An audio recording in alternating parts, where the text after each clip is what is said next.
Chapter 1 The Navigator. 2 years ago, September 29th, 1983, Delphine Transit Lock. 4:44 a.m. On the way early to try and beat the storm. Crickets are loud. River is flat. Mr. Owl missed logging the passengers. Marked down who I saw aboard. Crew: Captain Lafitte, Mr. Owl, Mr. Douglas, Scrawlback Jim, Jellicoe Bennings. Passengers: Mr. and Mrs. Carmichael, Frederick Delawit from Algiers Eyes. Rest unknown. 6:44 a.m. The river is cast in a gray light, higher than this time last year. A row of houses sit half flooded and sunk. There are children on the roofs throwing rocks at us. The captain is thumbing the hammer on his rifle, and I don't bother to stay his hand. 8:15 a.m. We took a deep wake portside in passing a lumber barge. Something heavy dislodged in stowage, and Jellicoe and Scrawlback started to scuffle. Captain stepped in and slapped them both in front of the Carmichaels. No one will say what they're transporting down there, but Frederick said he heard whispering from one of the crates. 10:10 a.m. Nearly broadsided an oak tree felled by the wind, gusting up to 25 knots already. Captain doesn't seem concerned. He's excited. I would be too if my duty was to drink on deck all morning. 12 p.m. I saw the gust blow a circus tent clear into the river and knew there'd be people caught inside the flotsam of canvas and logs. Steered away as best I could, but couldn't stop in time on account of it blowing over 35 knots. The passengers don't know. Had Mr. Owl cleaned the blood off the bow. If this storm wasn't haunted, it's going to be now. 4 p.m. Captain won't let us turn back. The storm has burn-marked clouds. The wind is getting stronger. Tastes like ash. Every omen of a hurricane is upon us. If we survive this, I'll make sure the captain never sets foot on this boat again.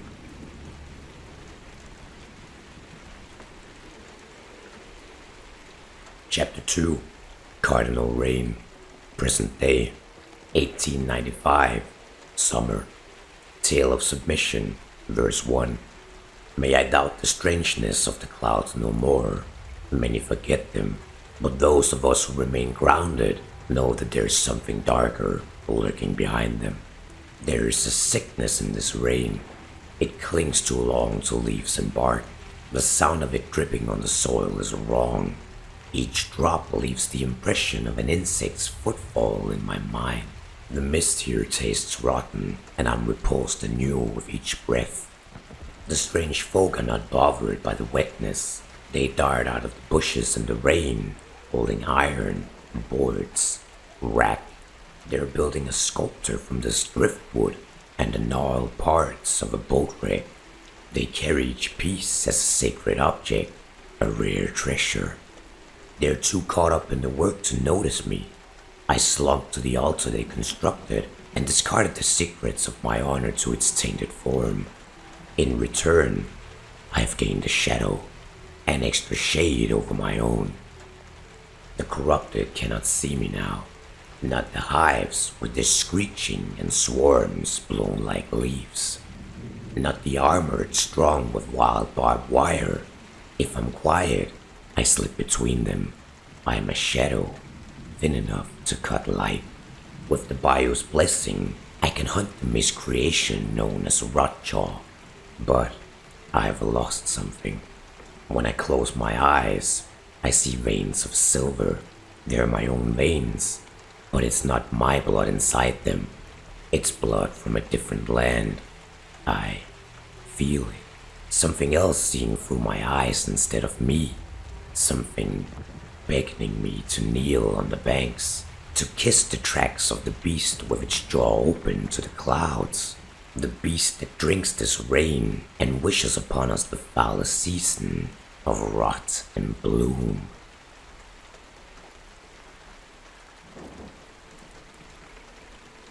Chapter 3 Gar. Present day, 1895, summer. Forsook Jemai of the primal, Volume 1, Chapter 1. This is the vow all primal share. I've only seen a glimpse of her through the overwash, rot-dampled, lumbering with a full-bellied sway. There was something inside her, not whole eaten. They shot a gun through her flank to escape, but she tensed, twirled the angels of her stomach, and crushed them so only an arm dropped out. I gathered that arm. I enwreathed it with blue crab. I balanced it on the bitten carapace of a turtle to make myself a compass. Not one that points near north, but one that aims true to the wishes of men, soon to be preyed upon. The others want to gut her, lash her mandibles, sip her salt life until its red be gone, and they possess magics not known. That reptilian folk can't be tracked. He has gained some instinct, some knowledge of my presence, without regard for the direction of wind or sound, like he smells the blood beating in my heart. His children I easily follow, that ward and the hornback on. They're clumsy. They move with the steps of drunk fairies and leave their filth like crumbs. I can lick a beetle and tell of their direction. That is the filth they leave behind. If there's a testament to be read here, it will be through her prosokmai, this prayer that does not cease. We will come face to face with her. We will offer her the miracle of many fleshes. We will feed her until she cannot move. Around her, we will make a shrine, but I will be the one to sit atop of her. I will have a throne in these waters at last.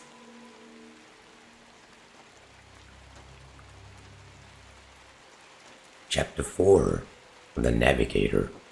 2 years ago, October the 1st, 1893, Delphine Transit Log. 2 a.m. Hell is real, and I'm inside of it. I'm certain there's never been a wind such as this on these shores, or else there would be no shore left to stand upon. 2:30 a.m. The paddle wheel is churning up bodies of drowned people. They're bursting on the deck when they fall. 2:45 a.m. We passed through a wall of insects. It seems everything is made of them now. Some have burrowed into the bodies on deck. 2:55 a.m. A wave reached so high it broke the windshield, brought with it a 6-foot bull shark. It's thrashing at the back of the pilot house. Some massive beetle is screeching inside its mouth. 3 a.m. The captain left us. I saw him. There was a kind of lightning I've never seen before, and it scared him. It scared him worse than it scared me. It struck the boat, and the sound of a gong rang out from the cargo hold. The captain jumped overboard, holding onto a whiskey bottle. I'm the only one who saw him do it. No one is going to believe me. 7 a.m. We are lost. This is not a poetic statement of the ship sinking. We're somewhere that in no way resembles any causeway, inlet, marsh channel, or tributary on the map. At first I thought it would be on account of the tide surge. Everything is flooded. But no, we are somewhere else. The storm seems to have put us in its eye, and the breeze is calm, steady. I would say it blows from the southwest, but the compass is erased. I mean to say, something has cleared all markings from it. One more note. The sun didn't rise. I think the storm has eaten it.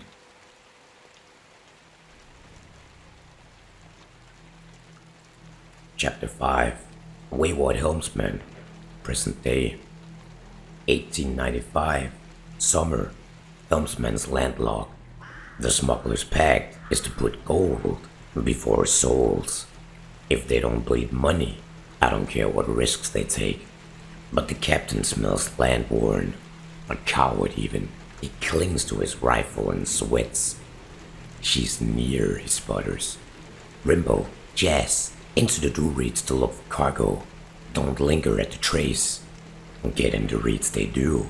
They slide through the ploughed mud and hair-on bones. Me and the captain wade across the still water and take cover behind a palm fringe. We watch them get distracted by the trays. The creek trembles. It shivers, rattles my knees. The rotjaw breaches with Jazz clamped in her mouth. Those jaws could crush a cannonball. I don't know what to call what they do to Jazz's head. Wind surges. It whitecaps the marsh upstream. I brace for the gale force, steady the captain as she shoots. He's got dizzy aim, sends a bullet through Rimbo's chest. Rotjaw perches her shackles. Bolts of blue-green lightning leap from the water and burn Rimbo. His screams comes out of his eyes instead of his mouth. I guess that's because his mouth is gone. Captain gave up watching the frenzy. He stares east.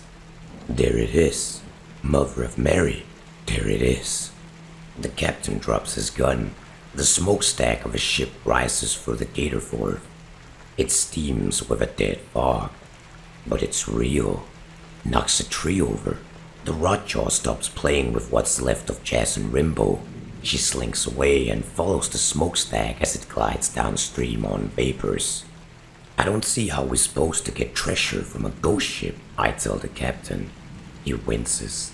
I imagine he's thinking the thoughts of all cowardly captains, that one day gold might flow true enough to save him from what he's left to drown.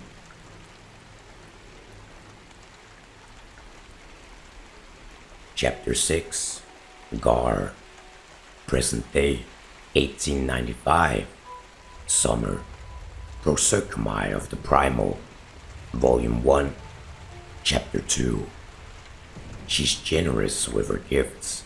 I find her cage, perched in the middle of the still water, rocking like a cradle with 2 hunters tucked inside. Pine beetle march up their legs, enter the chapel of their mouths, and come out of other holes and windows. What kind of prayer is at work here, I do not know, but I study the patterns of the beetles till dawn. The metal of the cage trap is soaked in her blood. I taste it. I feel its rotten melt and mold and multiply. She's healed through the things that hurt us, and this is a special wonder to me. On those metal rips are all sorts of wire spools, veins from machines, things pretending to be alive. It disgusts me. A plate welded on one of the notes read, Algiers Ice Company. Curious, this science that crowns the ribs of our queen. Whyever the reason, it is sacrilege. I spear a catfish and touch it to one of the cage spikes. Lightning sparks and smokes through its gills. It doesn't turn to ice. The sound of it is loud, foolish, causes someone to find me. I feel their soul as gentle as a moth lands on a skull at night. A pollen of orange flittered in the darkness of my vision. An instinct. This sense is new. A gift from her, and it will keep me safe. I pick up a railroad sledge from one of the dead hunters. It is slick with tide rod, oyster filth. I slide quiet, crouching around bundles of pampas grass, till I hear the person swish their cane in the water. I time my movements with the swaying of the tall stalks. My legs move as hers move. I'm silent in the stream. I raise the hammer and know that I'm blessed. I let the hammer fall and know that I'm blessed.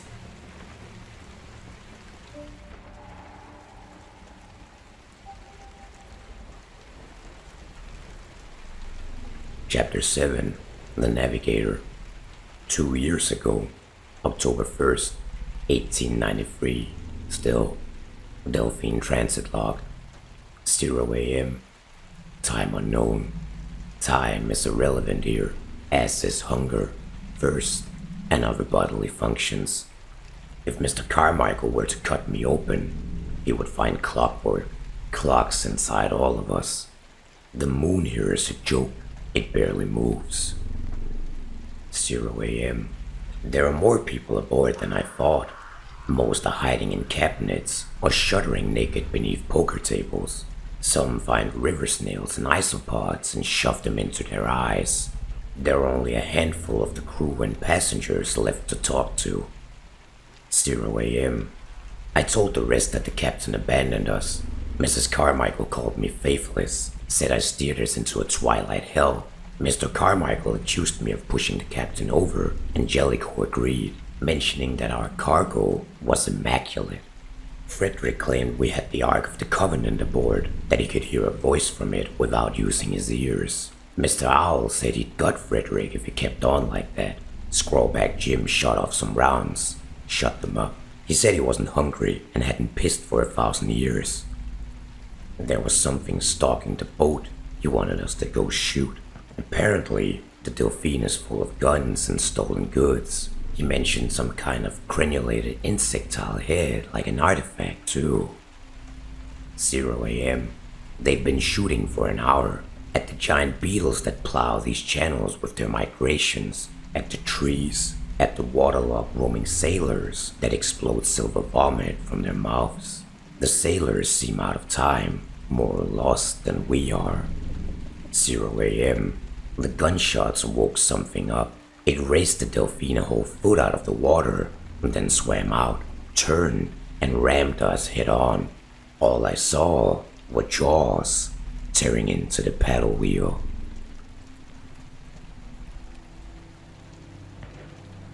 Chapter 8, Wayward Helmsman, present day, 1895, summer, Helmsman's landlaw. They say time heals all wounds, but it runs like water and drowns the unwary. When you untie me, I'm going to stab you, the rat told me. She was wet and shivering. I shoved a rag into her mouth, smeared grease across her eyes out of courtesy. Testing the powers of a ship curse is brutal work. Captain left to talk to that man, Finch. Orders were to see if the Delphine had blessed us. I went beside Glip and the gunrunner by the altar we found. I didn't feel this would work. The rat was in the middle of the river. She couldn't move a finger lashed to that tree. I shot first, hit her in the shoulder. She didn't make a sound.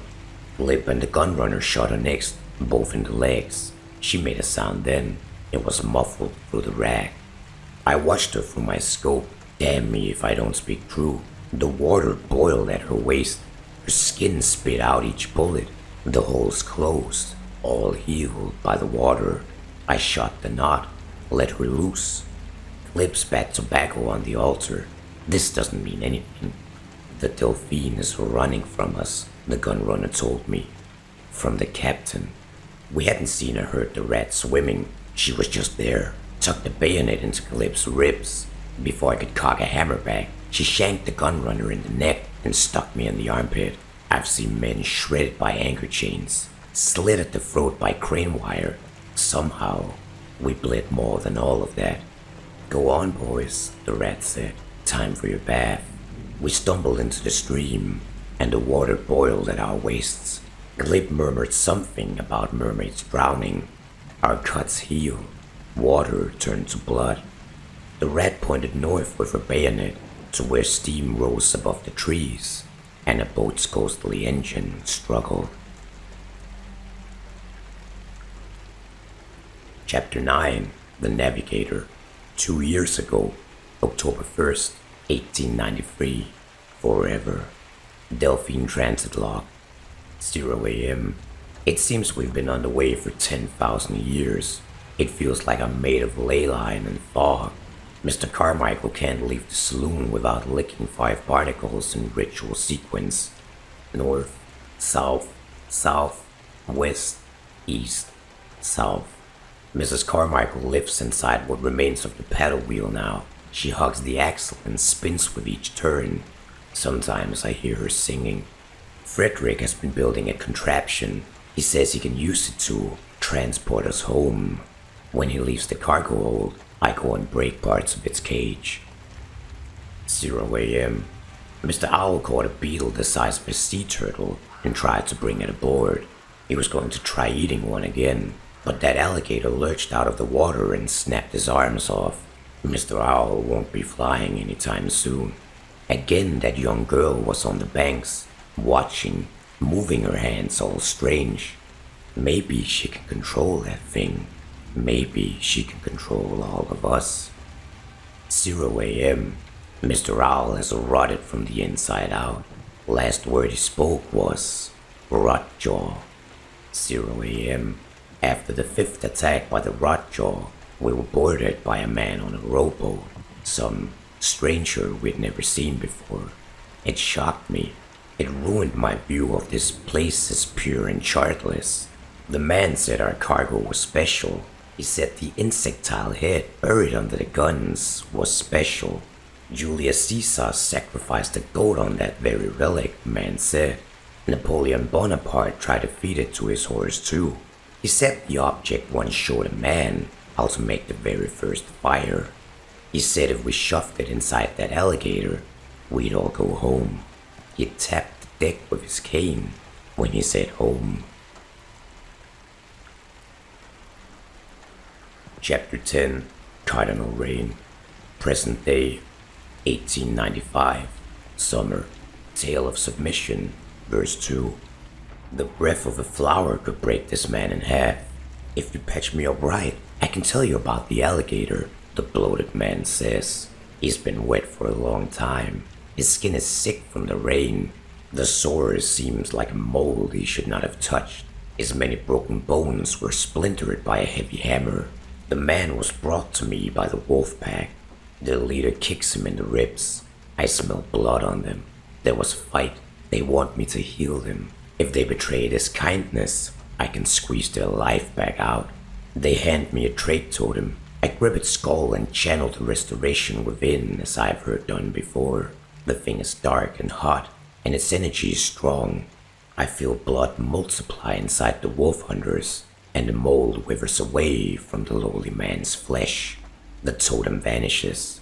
You are Mr. Cherry? I ask. A weak name, a name for a worm. Even a worm has seen things you have not. He stands. I hand him a stick instead of his cane. How has this Rotjaw come here? I place my hand over his on the stick. I squeeze hard enough to make him bleed again. There's a man who has traveled to another place, the land of the dead. He brought something back and used this monster to do it. He's selfish. Where is he? Does he too have the name of a worm? No, he has the name of a bird. Finch. And I know where he'll be when the sun rises. Will the Rotjaw be there? I draw a grub on the man's face with his own blood. Yes, she strikes at the sun like men break their teeth on gold. Chapter 11, Cardinal Reign. Present day, 1895. Summer. Tale of Submission. Final verse. I'm riding her snout through the wind, and her mouth is creaking open. The murmuring deafens me. Arcs of lightning bloom across the swamp, boiling the silver veins inside my eyes. I'm riding her snout through the wind, and the rain festers on my lips. Her smell is thyme and lavender, if herbs could weep pus. I'm riding her snout across the sky, and the rain putrefies. My ropes sling tight under her jaw and hold firm. I plant my fear inside my spit, and I spit into the holes of her jaw. This is my respect. Her spit is the color of fireflies, squashed between a child's finger and thumb.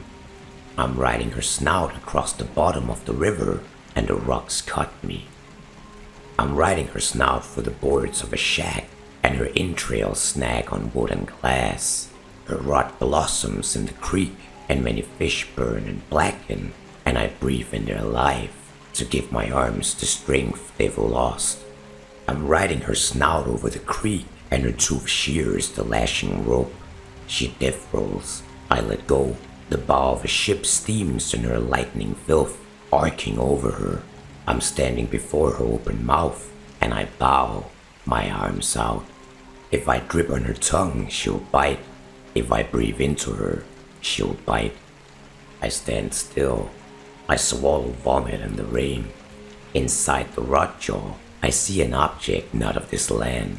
Its headlight, maybe a paper fossil, maybe a pupa, birthed from the first insect to tread on land. Its decay whispers in languages not heard since people first made fire. I dodge the Rotjaw's bite. She sinks with the boat. I know now what has followed this rain.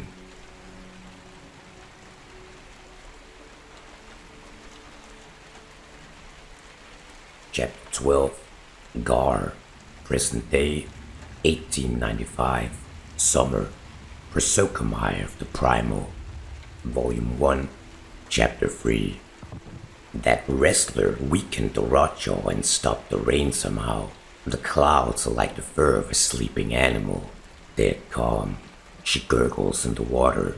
She calls me to her, but others have heard too. 4 smugglers in the watchtower, the reptilian and his kin, skulking on the walkways. A shield of hunters, caring for the grounded behind the trees. The skinned one rushes from the roots of an upturned tree. Muscle fire flares from both his hands. Bark explodes behind my head. A firebomb flutters and breaks on the watchtower as a moth might were it full of moonshine and lust. Those grounded hunters bring a grunt horde led by a host of hives. They weave through them, undetected, as the helmsman and his captain get flanked. The reptilian's aftermath fire blows apart a water devil herd.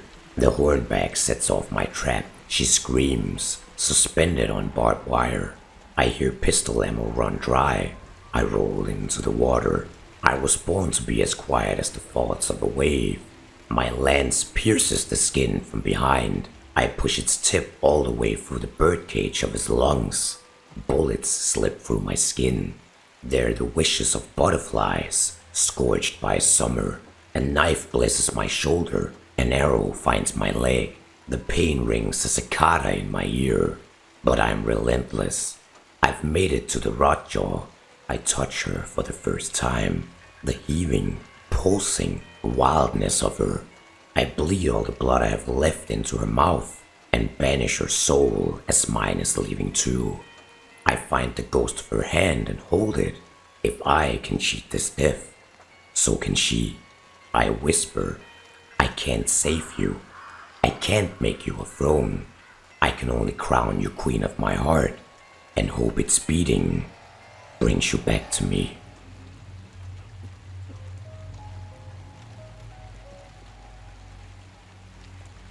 Chapter 13, The Navigator. 2 years ago, October 1st, 1893. Eternity. Delphine Transit Log. 0 a.m. Frederick retrofitted his electric device to slide around the alligator. He said the relic told him how to do it. When he thinks he's alone, he cradles the thing like a baby, letting the isopods that follow it suck his fingers. 0 a.m. I've made a plan to stop Frederick's cage and whatever the man in the rowboat wants. If I could feed them to the Delphine, I would. If my plan works, I'll die. 0 a.m. I stepped off the Delphine for the first time. I wanted to know what it was like, but she's more a part of me than my own blood. We are married. I could never leave her like the captain did. I will stay here with her. We will have a kind of children together, I think. 0 a.m. Mrs. Carmichael sings when the rotjaw comes near. She has sung for a whole geological age, but the thing has not appeared. Something else is about to happen. 0 a.m. Damn them all. They put a meat hook through Scrawlback Jim and drug him on a cable as bait. It happened too fast. The rotjaw bit down and they used the paddle wheel as a winch to reel it onto the main deck. It set that young girl on the banks to screaming. It set Mr. Douglas on blue fire. It set me to work to save the ship.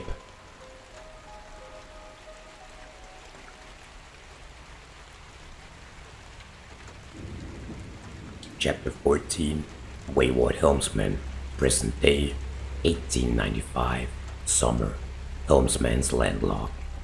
The Delphine rained down from the sky. She broke apart as cursed as any shipwreck could hope to be. It happened when the fishwoman crawled on the rotjaw and banished her. The boat must have been ghosting through the clouds. The paddle wheel crushed someone hiding in a bush. Pole planks speared into the mud. A chain almost halved me. It was unnatural enough to scare off the other hunters. The crates and boxes and cases of her cargo rained down too. Guns and precious ammo tumbled from them. I picked up a double-barrel rifle with a shotgun board beneath. I could tell it was more art than weapon. It was worth the lives of 100 men. Captain ignored the goods. He sifted through the black entrails of the gator. A rowboat fell and almost killed him. I heaved the captain out of that ichor and noticed a gathering approach.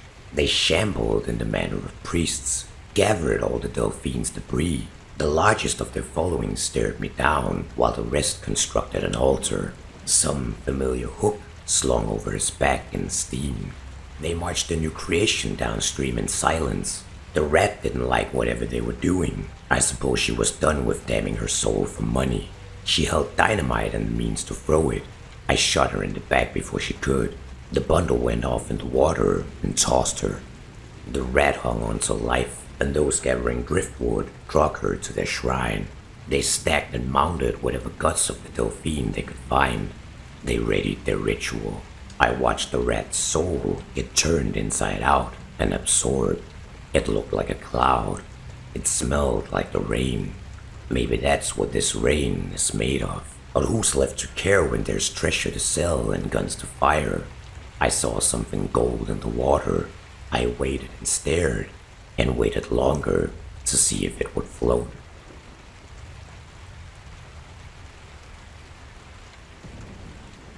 Chapter 15. The Navigator. 2 years ago, October 1st, 1893. Time as an end. Delphine transit log. 0 a.m. Frederick has doomed himself and the crew, but not me, not the Delphine. His cage fit around the alligator, and he took that relic and activated it, and I saw Mrs. Carmichael flash the steam. The beast is loose and destroying the saloon. I pocketed a poker chip for luck and crawled into the boiler, sealed it from the inside. I will give all my blood to the Delphine if it will keep her afloat. 0 a.m. This is a miracle. The ship has chosen me. It will not let me die. The fires in this engine have not burned me yet. They have not consumed the ship's log for fuel, so that I may keep riding.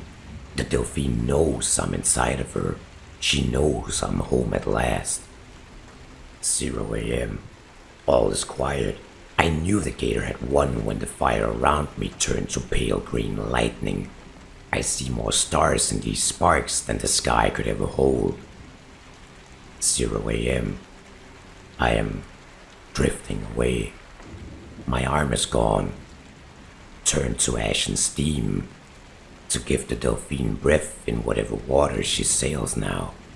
I will continue to ash away. I will become one with this ship. I will whisper forever that she needs no captain. 0 a.m.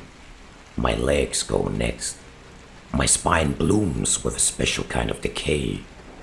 In the dark, in the flash of lightning strikes, it looks like I'm becoming a flower, a daffodil for the Delphine.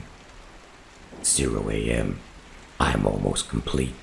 Just ribs, a shoulder, my riding arm. My skull has departed ahead of time. I cannot see, but my thoughts are everywhere. I will become 100 alders to her. I will turn souls into deckhands, mates, and chambermaids for her. She will always remember me. I will always be a shadow on the tide.